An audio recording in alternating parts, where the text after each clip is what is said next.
Okay, so now that we have a tool to measure the sensitivity of bond prices to interest rates, duration, we are now going to use that tool to manage bond portfolios. We're going to see two types of strategies. First, active bond management, and then passive bond management.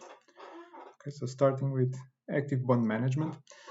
So what we mean by active here is that we are going to try to beat the market.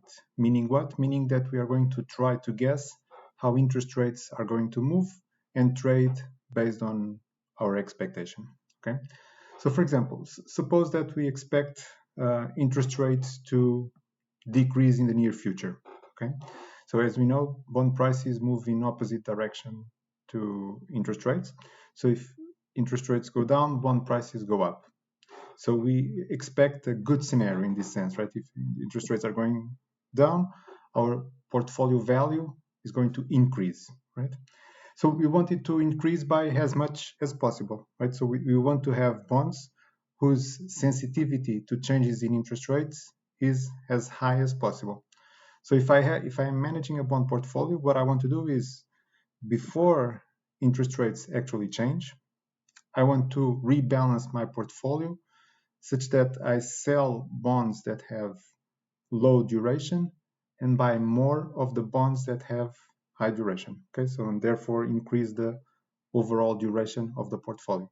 Okay, if I am correct and a few days later interest rates actually go up, the value of my portfolio increases by a lot since I have increased the duration.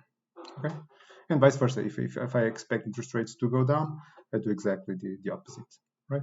So this is very simple.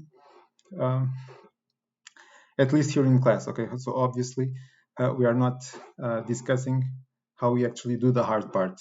Computing the duration is actually easy. We have seen how to do this. We know how to do it already. It's quite simple.